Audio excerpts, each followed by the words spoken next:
যুবক বন্ধুরা আমার বাবাজিরা, এই মাস কারবালার মাস, এই মাস মহান আশুরার দিন রয়েছে, এই মাসের মধ্যে মহান আশুরা রয়েছে। এই জন্য যুবক ভাইয়েরা এদিক সেদিক ঘোরাফেরা না করে কারবালার স্মৃতি অন্তরে ধারণ করে আহলে বায়াতের প্রেম ভালোবাসা অন্তরে নিয়া এই জান্নাতের বাগানে বসলাম। দেখেন চতুর্দিকে গরমের তীব্র তাপ, কিন্তু আল্লাহ তাআলা আমাদেরকে এমন রহমতের এসি ফিট করে দিয়েছেন, কোনো বৈদ্যুতিক পাখার প্রয়োজন লাগে না, কোনো স্ট্যান্ড ফ্যানের প্রয়োজন হয় না। এমন সুন্দর মৃদু বাতাস আল্লাহ তাআলা আমাদেরকে দান করেছেন, যেরকম মনে হচ্ছে শীতকালে মাহফিল করলে যেরকম লাগে, আমার কাছে এখন মনে হচ্ছে যেন শীত শীত একটা ভাব লাগতেছে। কথা কোন ঠিক কিনা? এই জন্য যুবক ভাইয়েরা এদিক সেদিক ঘোরাফেরা না করে আল্লাহর নবীর মহব্বত অন্তরে নিয়া, আহলে বায়াতের ভালোবাসা অন্তরে নিয়া, জবানটা ছেড়ে দিয়া উঁচু কণ্ঠে আমার সাথে একটু দুরূদ শরীফ পড়ুন। আল্লাহুম্মা সাল্লি, মাশাআল্লাহ, এই তো হয়ে গেল। মাওলানা মুহাম্মদ ওয়া আলা আলি সাইয়্যিদিনা মাওলানা। আসুন জীবনের গুনাহ মাফ করার জন্য সবাই আপন আপন কলবের দিকে মুতাওয়াজ্জি হইয়া একটু বড় করে আওয়াজ দিয়া আল্লাহ রাব্বুল আলামিনের জিকিরে মাশগুল হয়ে যায়। একটা জবান বন্ধ না রেখে সবাই প্রেম ভালোবাসা অন্তরে নিয়া একটু দরুদ মাখা কণ্ঠে আল্লাহ পাকের জিকির করুন। ইসমে জাত আল্লাহ আল্লাহ আল্লাহ আল্লাহ আল্লাহ আল্লাহ আল্লাহ আল্লাহ আল্লাহ আল্লাহ আল্লাহ আল্লাহ। কারবালার কো রোন কাহিনী কেমনে ভোলা যায়, কারবালার কো রোন কাহিনী কেমনে ভোলা যায়। মাশাআল্লাহ আল্লাহ আল্লাহ আল্লাহ আল্লাহ। নবীর আওলাদ শহীদ করলো, নবীর আওলাদ শহীদ করলো দুষ্ট বেজিদরা, কারবালার করুণ কাহিনী কেমনে ভোলা যায়, কারবালার করুণ কাহিনী কেমনে ভোলা যায়। মাশাআল্লাহ আল্লাহ আল্লাহ আল্লাহ আল্লাহ আল্লাহ আল্লাহ আল্লাহ আল্লাহ আল্লাহ আল্লাহ আল্লাহ আল্লাহ আল্লাহ। কারবালার করুণ কাহিনী কেমনে ভোলা যায়। মাশাআল্লাহ আল্লাহ আল্লাহ আল্লাহ আল্লাহ আল্লাহ আল্লাহ আল্লাহ আল্লাহ। কারবালার করুণ কাহিনী কেমনে ভোলা যায়। আল্লাহ আল্লাহ আল্লাহ আল্লাহ আল্লাহ আল্লাহ আল্লাহ আল্লাহ আল্লাহ আল্লাহ আল্লাহ। আই মোহাম্মদ কামলি ওয়ালা আই রে আমার বুকে আয়, আই মোহাম্মদ কামলি ওয়ালা আই রে আমার বুকে আয়। ডাকে যে তোর পাগলেরা, কান্দে যে তোর পাগলেরা, শান্তি দে মোর কলি যায়। আই মোহাম্মদ কামলি ওয়ালা আই রে আমার বুকে আয়, আই মোহাম্মদ মদিনা ওয়ালা আই রে আমার বুকে আয়। আল্লাহ আল্লাহ আল্লাহ আল্লাহ আল্লাহ আল্লাহ আল্লাহ আল্লাহ।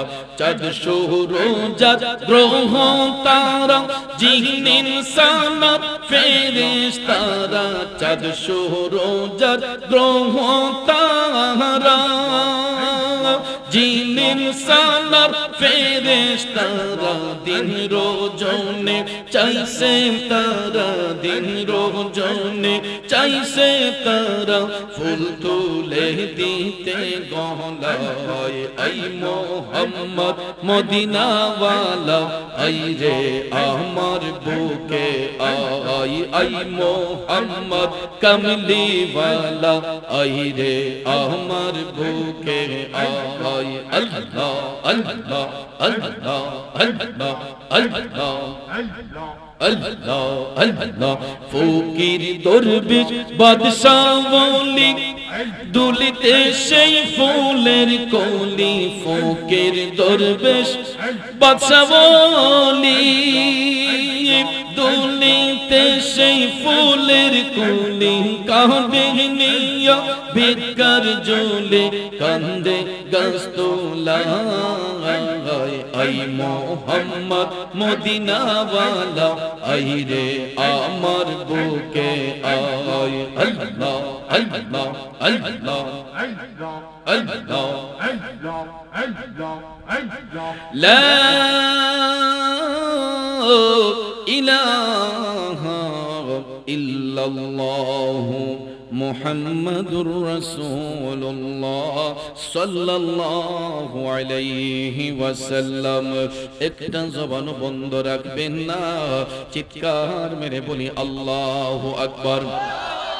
আর একটু মায়ার সুরে বলি ইয়া রাসূলুল্লাহ। বিসমিল্লাহির রহমানির রহিম।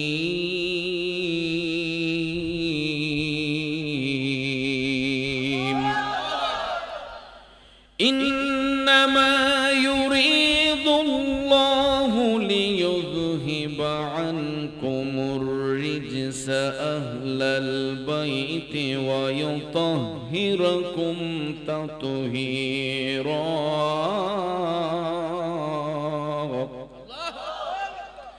সাদাকাল্লাহুল আযীম ওয়া সাদাকা রাসূলুহুন নাবিয়্যুল হাবিবুল কারীম।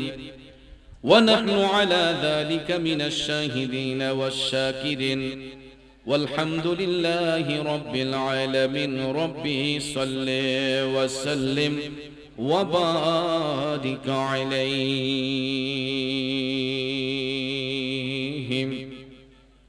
উপস্থিত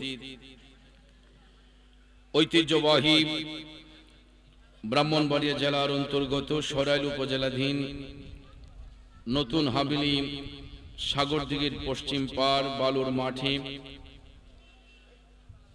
মৎস্যজীবী যুব সংগঠনের এক ঝাঁক নবী প্রেমিক, অলি প্রেমিক, সুন্নি প্রেমিক নওজোয়ান যুবক ভাইদের ক্লান্ত পরিশ্রমের বিনিময়ে আয়োজিত আজকের এই 14তম বার্ষিক ঐতিহাসিক সুন্নি মহাসম্মেলন 2025 ইংরেজি সনের সম্মানিত সভারত্ন অত্র এলাকার কৃতি সন্তান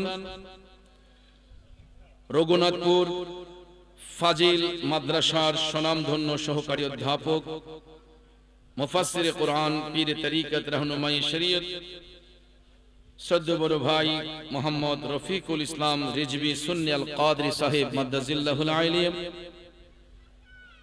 মাহফিলের সম্মানিত সভাপতি পীরে তরিকত হযরত মাওলানা মুফতি মোহাম্মদ শামসুল হক রিজভী সুন্নি আল কাদরি সাহেব। মাহফিলের সহসভাপতির মধ্যে রয়েছেন মোহাম্মদ আমির আলী সাহেব, মোহাম্মদ ওমর আলী সাহেব ও মোহাম্মদ আসাদ আলী সাহেব। বিশেষ করে মোহাম্মদ আব্দুল জব্বার সাহেব মোহাম্মদ মঞ্চপ্রবিষ্ট জিনার মাধ্যমে দাওয়াত কবুল করেছি। আমাদের হবিগঞ্জ জেলার সম্মানিত কোর্ট ইন্সপেক্টর আমার অত্যন্ত প্রাণপ্রিয় বন্ধুবর মোহাম্মদ শফিকুল ইসলাম সাহেব।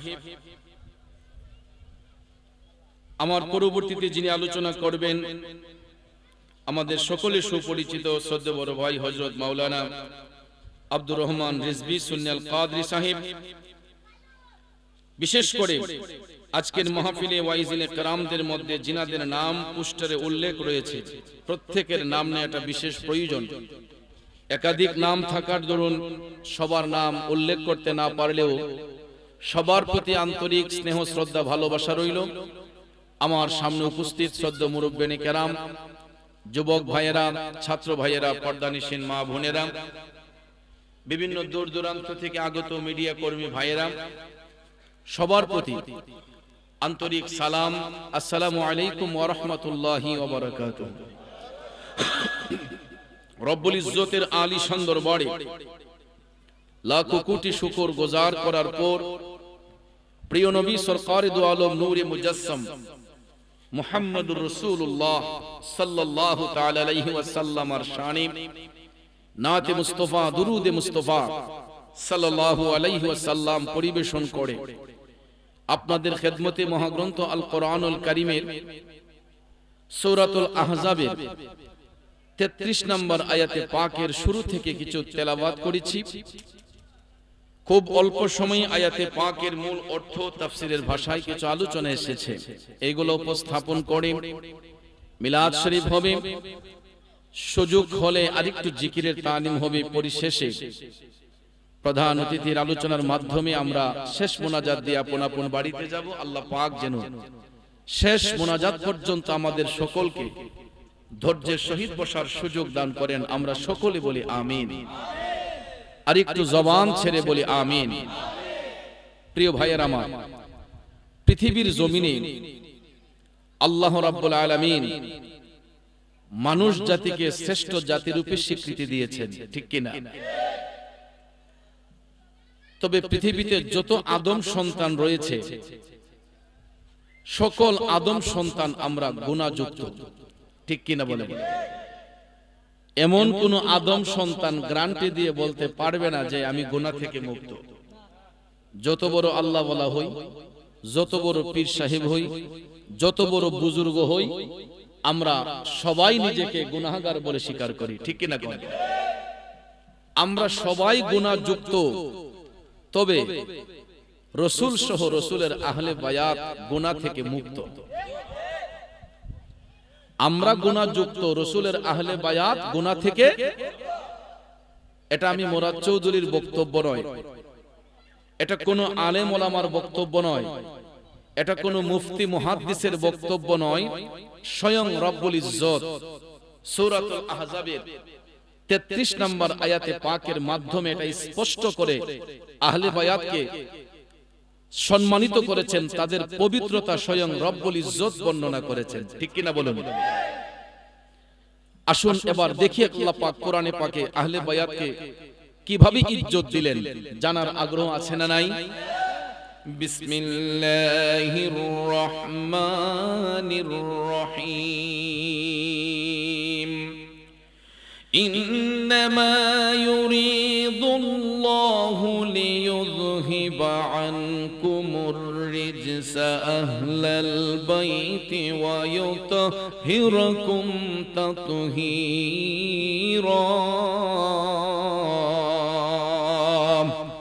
উচ্চ স্বরে বলুন আল্লাহু আকবার।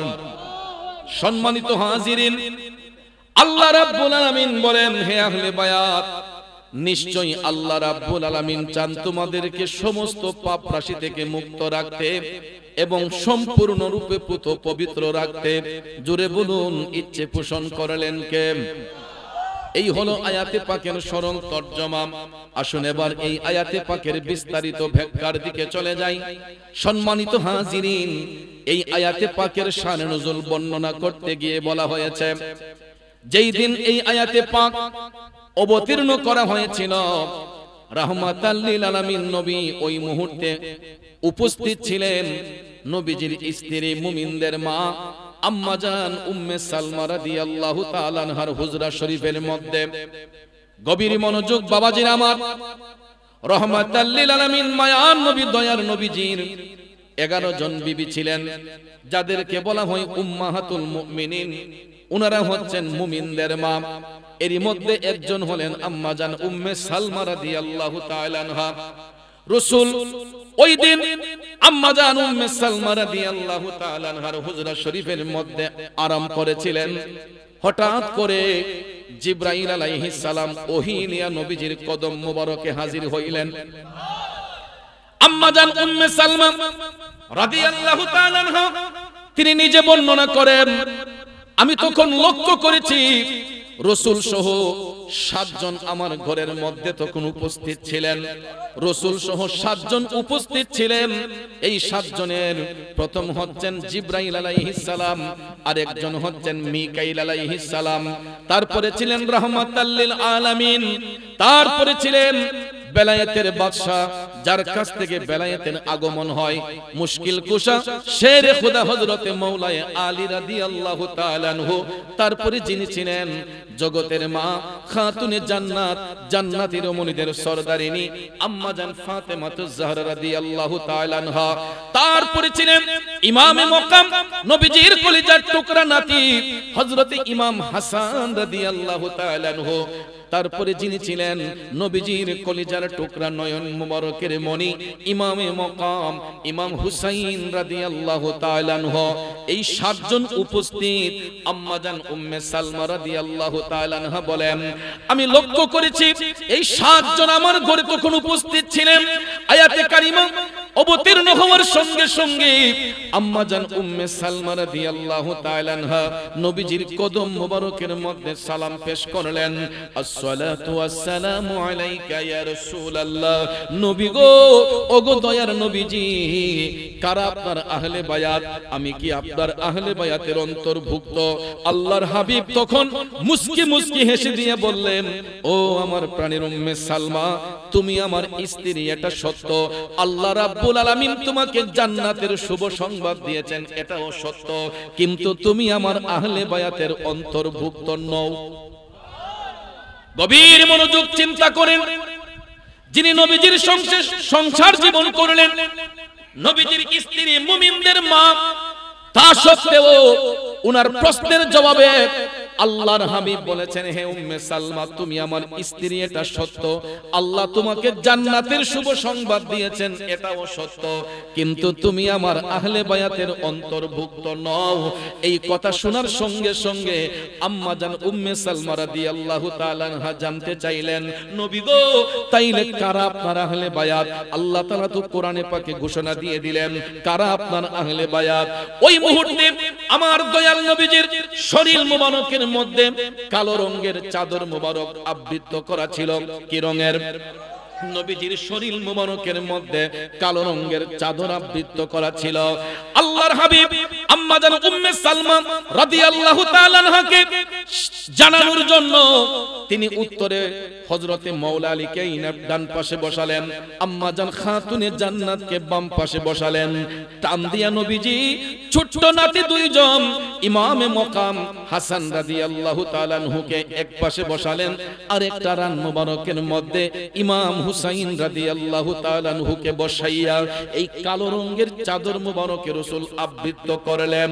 তখন আমার নবী ডাক দিয়া বললেন, ও উম্মে সালমা, এরাই হলো আমার আহলে বায়াত, এরাই হলো আমার আহলে বায়াত। বন্ধুরা আমার, বাবাজিরা, শুধু তাদেরকে নয়, আম্মা জান উম্মে সালমা রাদিয়াল্লাহু তাআলা আনহা বলেন, আল্লাহর হাবিব তখন উপস্থিত যত সাহাবায়ে কেরাম ছিলেন সবাইকে ডেকে বলেছিলেন, সাহাবারা রে, এরাই হলো আমি রাসূলের আহলে বায়াত। কারণ এই চাদর মোবারকের ভিতরে 4 জন ছিলেন। একজন হচ্ছেন বেলায়েতের বাদশা শেরে খোদা মাওলায়ে আলী রাদিয়াল্লাহু তাআলা আনহু, আর একজন হচ্ছেন জান্নাতি রমণীদের সরদারিনী খাতুনে জান্নাত মা ফাতেমাতুজ জাহরা রাদিয়াল্লাহু তাআলা আনহা, ইমাম হাসান এবং হুসাইন রাদিয়াল্লাহু তাআলা আনহুমা। এই 4 জন ছিলেন চাদর মোবারকের ভিতরে, যাদেরকে আল্লাহর হাবিব আহলে বায়াত বলে স্বীকৃতি দিয়েছেন। বন্ধুরা আমার, বাবাজিরা, তারপরে আল্লাহর হাবিব রাহমাতাল লিল আলামিন বলেছেন, যারা আমার আহলে বায়াতকে ভালোবাসলো তারা আমি রাসূলকে ভালোবাসলো। সুবহানাল্লাহ। যারা আমার আহলে বায়াতের সাথে বিরোধিতা করলো তারা আমি নবীর সঙ্গে বিরোধিতা করলো। তাইলে বলেন, আহলে বায়াতকে ভালোবাসার আদেশ করেছেন কে? রাহমাতাল লিল আলামিন, স্বয়ং রাব্বুল আলামিন। কথা বলেন ঠিক না বিঠে? আল্লাহ তাআলা আদেশ করেছেন, দয়াল নবী আদেশ করেছেন আহলে বায়াতকে ভালোবাসার জন্য। এখন আহলে বায়াতের পরিচয় আমরা স্পষ্ট জেনে গেলাম। এই চারটা নাম মুবারকের সমন্বয়ে রাসূলের আহলে বায়াত। আমার যুবক বন্ধুরা, বাবাজিরা, এই আহলে বায়াতকে আল্লাহর হাবিব কিভাবে ইজ্জত করতেন, তিরমিজি শরীফের হাদিসের মধ্যে আসছে। এই আয়াতে কারিমা অবতীর্ণ হওয়ার একটানা 6 মাস পর্যন্ত, কয় মাস? এই আয়াতে কারিমা অবতীর্ণ হওয়ার পরে একটানা 6 মাস আল্লাহর হাবিব সাল্লাল্লাহু আলাইহি ওয়াসাল্লাম প্রতিদিন একবার হেঁটে হেঁটে আম্মাজান খাতুনে জান্নাতের হুজরা শরীফের মধ্যে যাইয়া, তাদের বাড়ির পাশে যাইয়া রাসূল হাসান হুসাইনকে লক্ষ্য করে বলতেন, ও আহলে বায়াত, তোমাদের উপর দুরূদ ও সালাম। গোটা পৃথিবী আল্লাহর হাবিবের দুরূদ পাঠ করে, কথা কোন ঠিক না ঠিক? গোটা পৃথিবী রাসূলের দুরূদ শরীফ আদায় করে, আর স্বয়ং রাসূল পাক সাল্লাল্লাহু আলাইহি ওয়াসাল্লাম আহলে বায়াতকে ইজ্জত দিতে গিয়ে, জগৎবাসীকে শিক্ষা দেওয়ার জন্য স্বয়ং রাসূল গিয়ে তাদেরকে বলতেছেন, হে আহলে বায়াত, তোমাদের উপর দুরূদ ও সালাম। জোরে কোন না সুবহানাল্লাহ। যুবক বন্ধুরা, আমার বাবাজিরা, একটানা 6 মাস মায়ার নবী দয়ার নবীজি, একটানা 6 মাস মায়ার নবী দয়ার নবীজি আম্মাজান খাতুনে জান্নাতের হুজরা শরীফের মধ্যে যাইয়া আহলে বায়াতের সম্মানে রাসূল সালাম দিতেন। তারপরে হাসান হুসাইন দৌড় দিয়ে হুজরা শরীফ থেকে বের হইয়া আমার নবীর কোল মোবারকে বসতেন। বন্ধুরা, আমার বাবাজিরা, আমার একটা দুইটা রাওয়ায়াত নয়, অসংখ্য রাওয়ায়াতের মধ্যে এসেছে আল্লাহর হাবিব সাল্লাল্লাহু আলাইহি ওয়াসাল্লাম নাতিকে এত মহব্বত করতেন, নাতি দুইজনকে এত মহব্বত করতেন।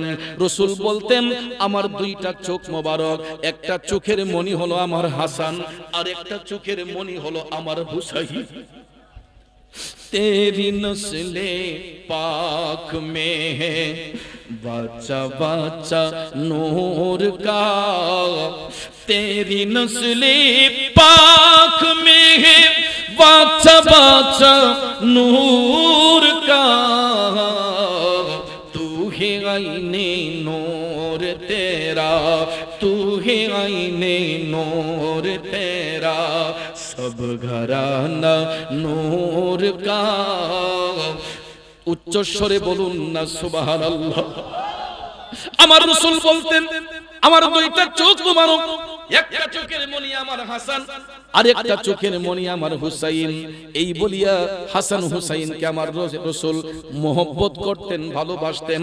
প্রতিদিন একবার যাইয়া রাসূল হাসান হুসাইনকে দেখতে যেতেন।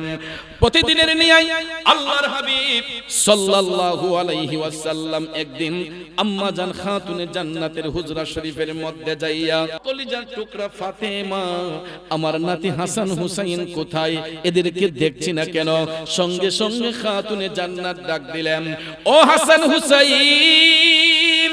ডাক দেওয়ার সঙ্গে সঙ্গে ইমাম হাসান হুসাইন লাব্বাইক ইয়া রাসূলুল্লাহ বলে আমার নবীজির কদম মোবারকে এসে হাজির হয়ে গেলেন।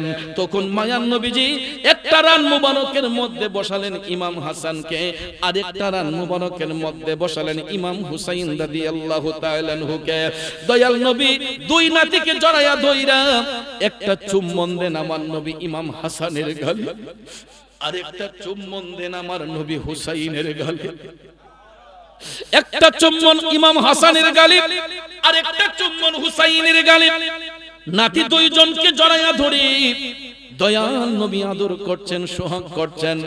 হঠাৎ করে দেখা যায় কলিজার টুকরা ইমাম হুসাইনকে রাসূল জড়াইয়া ধইরা চুম্বন দিচ্ছেন, আর নবীজির চোখের পানি মোবারক টপ টপ করে পড়ছে। আমার নবীর চোখের পানি মোবারক টপ টপ করে ঝরতেছে। হঠাৎ করে খাতুনে জান্নাত তাকায়া দেখলেন নবীজির চোখের পানি মোবারক টপ টপ করে ঝরতেছে। সাথে সাথে আম্মা জান ফাতেমা জাহরা বলতেছেন, নবী গো, ইয়া রাসূলুল্লাহ, আপনার নাতি হাসান হুসাইনকে কোনো কষ্ট আপনাকে দিয়েছে? আমার নবী বলতেছে, ফাতেমা রে, আমার হাসান হুসাইন তো কোনোদিন আমাকে কেন কাউকে কষ্ট দিতে পারে না। খাতুনে জান্নাত বলেন, তাইলে নবী গো, আপনার চোখের পানি কেন ঝরঝর করে পড়তেছে? আল্লাহর হাবিব সাল্লাল্লাহু আলাইহি ওয়াসাল্লাম তখন ডাক দিয়া বলতেছেন, ফাতেমা, ও ফাতেমা শুনো, আজ থেকে 50 বছর পরে, কত বছর পরে? চিন্তা করে দেখেন, কারবালা সংগঠিত হওয়ার 50 বছর আগে আমার নবীর কাছে সংবাদ ছিল যে কারবালা ইমাম হুসাইন শহীদ হবে। তখন হুসাইন ছোট, আমার নবী 50 বছর আগে ভবিষ্যৎবাণী করতেছে। আমরা কেমন নবীর উম্মত, মূর্খ বিয়াদবরা কয়, রাসূল যদি গায়েব জানতেন তাইলে নবীর নাতি হুসাইন যে কারবালায় শহীদ হইব রাসূল ফিরাইলেন না কেন? আরে বেকুবের দলেরা, হুসাইন শহীদের মাধ্যমেই তো ইসলাম জিন্দা হবে, ঠিক না বেঠিক? আর না হলে তো মুমিন মুনাফিক চেনা যাবে না, না হলে তো কে মুমিন কে মুনাফিক এটা চেনা যাবে না। ইমাম হুসাইনের শাহাদাতের সংবাদ 50 বছর আগে আমার রাসূল ভবিষ্যৎবাণী করে আম্মা জান খাতুনে জান্নাতকে বলতেছেন টপ টপ করে চোখের পানি ছেড়ে, ফাতেমা, ও ফাতেমা, আজ থেকে 50 বছর পরে কারবালা নামক প্রান্তরে আমার উম্মতের মধ্যে কিছু জাহেল মুরাক্কাব, কিছু জাহেল আমার নাতি হুসাইনের বুক মুবারকের মধ্যে বসবে এবং কিছু এক হিংস্র জানোয়ার আমার হুসাইনের দেহ মুবারক থেকে তার কেল্লাটাকে আলাদা করে দিবে। এই কথা শোনার সঙ্গে সঙ্গে খাতুনে জান্নাত টপ টপ করে চোখের পানি ছেড়ে কান্না শুরু করে দিলেন। চিন্তা করে দেখেন, যদি কোনো মা তার সন্তানের এমন কোন সংবাদ শুনে, বলুন তো ওই মা কি ঠিক থাকতে পারে? কিন্তু বন্ধুরে, মুমিনা যারা হয়, আবেদা যারা হয়, আল্লাহর পথে শহীদ যারা হবে, এরা যখন আল্লাহর পথে বিলিয়ে যাবে তখন আর কারো কোনো টেনশন থাকে না, চিন্তা থাকে না। খাতুনে জান্নাত যদিও সন্তানের জন্য কান্না করেন, ঈমানি শক্তিতে বলিয়ান হয়ে বলতেছেন, আব্বাজান, ওগো মায়ার নবীজি, ইসলামের জন্য যদি হুসাইন শহীদ হয়ে যায়, তাতে আল্লাহ যদি খুশি হয়ে যায়, আমার কোনো আপত্তি নাই। চিন্তা করে দেখেন কেমন মায়ের কেমন সন্তান হুসাইন, আর আল্লাহর হাবিব কাকে নিয়ে ভবিষ্যৎবাণী করলেন। নবীজি যাকে চোখের মণি বলতেন, ওই হুসাইনের শাহাদাতের সংবাদ কারবালা সংগঠিত হওয়ার 50 বছর আগেই রাসূল দিয়েছেন। কিন্তু মূর্খ বিয়াদবরা কয়, রাসূল যদি জানতেনই নবী ফিরাইলেন না কেন? আরে বিয়াদবের দলেরা, ইমাম হুসাইন শাহাদাত হবে এটাই ছিল আমার নবীর ঈমানের দাবি, ঠিক না বেঠে? আর না হলে তো কোনটা সত্য কোনটা মিথ্যা এটা আমরা নির্ণয় করতে পারতাম না। কথা কোন ঠিক না বেঠে? এখন প্রশ্ন হলো, কারা হুসাইনকে শহীদ করবে? এইটা তো আমার রাসূল বলেছেন। কারণ হুসাইনকে যারা কতল করেছিল, এরা কোনো হিন্দু পাড়ার লোক নয়, কোনো খ্রিস্টান পাড়ার লোক নয়, এরা বৌদ্ধ নয়, এরা ইহুদি নয়, এরা খ্রিস্টান নয়। এদের পরিচয় ছিল কি? আরো জোরে কোন, এদের পরিচয় কি? এদের মধ্যে কোরআনের হাফেজ ছিল, ওই মুনাফিকের দলের মধ্যে আলেম ছিল, মুফতি ছিল, মুহাদ্দিস ছিল, দাড়িওয়ালা, টুপিওয়ালা, জুব্বাওয়ালা, কুর্তাওয়ালা ছিল। আব্বাজান আমার, চিন্তা করে দেখেন এরা কেমন মুসলমান, যাদের মুখের মধ্যে নবীর সুন্নাত দাড়ি রেখেছে, যাদের কপালের মধ্যে নামাজ পড়তে পড়তে কালো দাগ পড়ে গেছে, কিন্তু এরা মুমিন নয়, এরা হচ্ছে মুনাফিক। আর মুনাফিক হলো কাফেরের চেয়ে নিকৃষ্ট। রাসূল বলেছেন মুনাফিক হচ্ছে কাফেরের চেয়ে খারাপ। কারণ মুনাফিক হিন্দুদের মধ্যে হয় না, মুনাফিক খ্রিস্টানের মধ্যে হয় না, মুনাফিক বৌদ্ধদের মধ্যে হয় না। মুনাফিক হবে কালেমা পড়েন না মুসলমানদের মধ্যে কিছু সংখ্যক লোক, ঠিক না ঠিক? আমাদের দেশে এখন দেখবেন বহু কালেমা পড়েন না লোক আছে। অনেকে মনে করে কালেমা পড়লেই মনে হয় এরা পাক্কা মুসল্লি, ইমানদার। কথা কোন বলে কি বলে না? কালেমা পড়লে মুসলমান হওয়া যায়, কিন্তু মুমিন হতে হলে প্রেমের বিষয় আছে। কথা কোন ঠিক না ঠিক? কারণ বন্ধুরা আমার, পৃথিবীর মধ্যে যত ধর্মের লোক রয়েছে, হিন্দু বলেন, বৌদ্ধ বলেন, খ্রিস্টান বলেন, ইহুদি বলেন নাসারা বলেন, অর্থাৎ যারা ধর্মের অনুসারী, সব ধর্মের লোকেরা আল্লাহ এক এটা স্বীকার করে, পরকাল স্বীকার করে। কিন্তু সব ধর্মের লোকেরা আল্লাহ মানে, পরকাল মানলেও সব ধর্মের লোকেরা আমাদের নবীরে মানে। আপনারা বলেন মানে? হিন্দুরা এরা 33 কোটি দেবতার পূজা করলেও ওই হিন্দু ধর্মের লোকেরা সৃষ্টিকর্তা ভগবান একজন বিশ্বাস করে, ঠিক না ঠিক? খ্রিস্টানরা যিশু খ্রিস্টের পূজা করলেও এরা যিশু একজন বিশ্বাস করে, স্রষ্টা একজন বিশ্বাস করে। আমরা যারা মুসলমান আমরাও এক আল্লাহ বিশ্বাস করি, ঠিক না ঠিক? কিন্তু ভাইয়ারা আমার, সব ধর্মের লোকেরা পরকাল বিশ্বাস করে, কিন্তু আল্লাহ মানে, পরকালও মানে। কিন্তু আপনারা বলেন হিন্দুরা আল্লাহ মানে, পরকাল মানে, আমাদের নবী মানে। খ্রিস্টানরা আল্লাহ মানে, পরকাল মানে, আমাদের নবী মানে। বৌদ্ধরা আল্লাহ মানে, পরকাল মানে, আমাদের নবী মানে। আরে হিন্দু, বৌদ্ধ, খ্রিস্টান কেন, মুসলমানদের মধ্যে কিছু সংখ্যক লোক আছে যারা নবী মানতে গিয়ে একটু অ্যালার্জি রোগ আছে। কথা কোন আছে না নাই? তারা যদি নবী মানতই, ওই মুসলমান নামের কলঙ্কিত মুসলমানরা যদি নবীর উম্মতি দাবি করত, তাইলে তো নবীর আওলাদের গলার মধ্যে ছুরি চালাইতে পারতো না, ঠিক না ঠিক? জানি না কেমন করে ছিলেন নবী সোনার মদিনায়, কিভাবে এ জিদের দোল সেই গোলাতে তলোয়ার চালায়।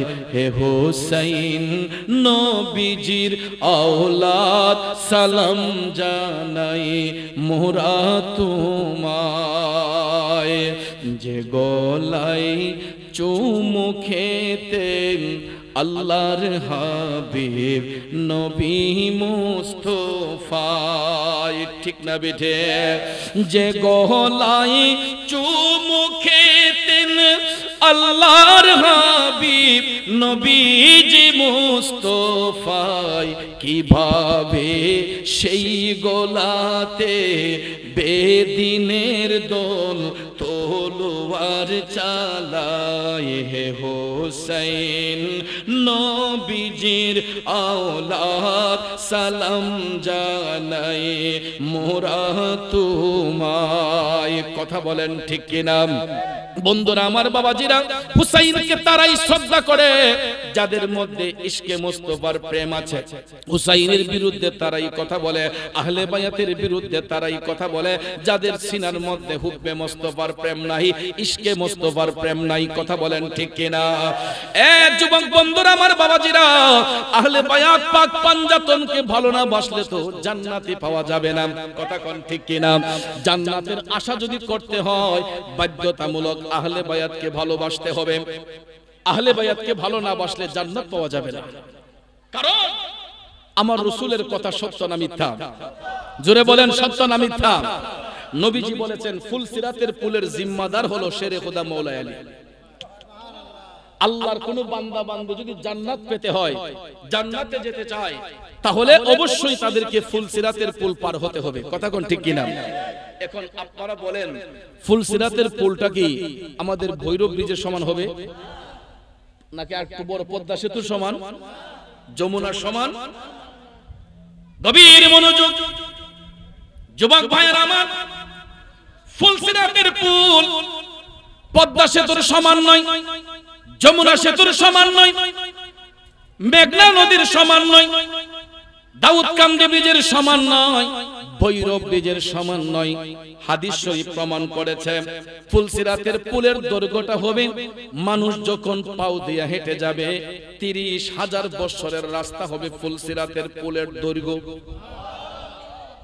প্রত্যেকটা ব্রিজের দৈর্ঘ্য আছে, প্রস্থ আছে, আছে না? ভৈরব ব্রিজ পার হতে গেলে দেখবেন এটা ডিভাইডেড করা, এক পাশে গাড়ি যাচ্ছে আরেক পাশে গাড়ি আসতেছে, এটার দৈর্ঘ্য যেমন প্রস্থটাও এমন। এরকম পৃথিবীর লম্বা লম্বা সেতু পার হতে গেলে আপনারা দেখবেন দৈর্ঘ্য আছে, প্রস্থ আছে। কথা বলেন ঠিক কিনা? আপনারা বলেন সরকারি গাড়িও যদি হয়, টোল আদায় না করে কি কোনো গাড়ি ব্রিজ পার করা যায়? ফ্রি যদি যাইতে হয় রাষ্ট্রীয় সম্পদ, তারপরে দেখবেন আপনার এখানে একটা খাতা থাকে, আমি দেখেছি টুল প্লাজার মধ্যে বৈরব ব্রিজ যারা পার হতে যায়, যদি সরকারি গাড়ি হয় এখানে একটা সাইন করে যেতে হয়, পরিচয় দিতে হয় এটা সরকারি না বেসরকারি, কথা কোন ঠিক কিনা? আর আমরা যারা পাবলিক চলাচল করি অবশ্যই সেখানে আমাদেরকে টুল আদায় করে যেতে হয়, কথা বলেন ঠিক কিনা? এটা পে করতে হবে আপনাকে, আর না হলে গাড়ি আটকে রাখবে, গাড়ি পার করা যায় না। এরকম পৃথিবীর লম্বা লম্বা সেতু পার হতে গেলে দেখবেন সেখানে টুল প্লাজা আছে, টুল আদায় করে ব্রিজ পার হতে হয়। ঠিক তদ্রুপ ভাবে ফুলসিরাতের পুল পার হতে গেলেও সেখানে আমাদেরকে টুল আদায় করে যেতে হবে। জোরে কোন আল্লাহু আকবার। গভীর মনোযোগ। ফুলসিরাতের পুলের টুল যিনি আদায় করবেন উনি হচ্ছেন বেলায়েতের বাদশা, যার কাছ থেকে বেলায়েতের আগমন হয় উনি হচ্ছেন মুশকিল কুশা শেরে খুদা হযরতে মাওলানা আলী রাদিয়াল্লাহু তাআলা আনহু। আমার নবী বলেছেন, আমার আলী যতক্ষণ কাউকে অনুমতি না দিবে আল্লাহর কোন বান্দা বান্দি ফুলসিরাতের পুল পার হতে পারবে না। এই পুলের দৈর্ঘ্যটা হলো পাও দিয়ে হেঁটে গেলে ৩০,০০০ বছরের রাস্তা, আর প্রস্থটা হবে এমন চুল হইতে চিকন হীরা হইতে ধার। এই জন্য আমি অধম গুনাহগার গিয়েছিলাম, চুল হইতে চিকন করছ হীরা হইতে ধার, চুল হইতে চিকন করছ হীরা হইতে ধার। ফুলসিরাতটা কেমনে হব পার মওলা আমি গুনাহগার, বেহিসাবে দিন গেল আমার, বেহিসাবে দিন গেল আমার পাকো পড়ুয়ার, বেহিসাবে দিন গেল আমার। এ সরাইল উপজেলার বাবাজিরা, ফুলসিরাতের পুলের দৈর্ঘ্য হবে পাও দিয়ে হাইটা গেলে ৩০,০০০ বছরের রাস্তা, প্রস্থটা হবে চুল হইতে চিকন হীরা হইতে ধার। এই কথাটা শুনলেই তো বাজান অন্তরে একটা ভয় জাগ্রত করে, ঠিক না বেঠিক? অন্তরটা কেঁপে উঠে, কিভাবে ফুলসিরাতের পুলটা আমরা পার হব? টেনশনের কোনো কারণ নাই যুবক ভাইয়েরা। এত লম্বা সেতু শোনার পরে যদি একটা আতঙ্ক হয়, কিন্তু মুমিনদের জন্য টেনশনের কোনো কারণ নাই, কারণ রাসূল বলেছেন ফুলসিরাতের পুল মুমিনদের জন্য চোখের পলক ফালাইতে যতক্ষণ লাগে মুমিন ব্যক্তিরা চোখের পলকে ফুলসিরাত পার হয়ে যাবে। আর জাহান্নামীদের জন্য, ওই সমস্ত এজিদ গোষ্ঠীদের জন্য, এজিদের গোষ্ঠীদের জন্য কষ্টসাধ্য হবে, কারণ এটা চুল হইতে চিকন হীরা হইতে ধার। আমাদের পৃথিবীর লম্বা লম্বা সেতুগুলা তো কোনো না কোনো নদীর উপর বসানো হয়েছে, ঠিক না ঠিক? ফুলসিরাতের পুল কোনো নদীর উপর বসানো হবে না, সমুদ্রের উপর বসানো হবে না, কোনো পুকুরের উপর বসানো হবে না বাজান।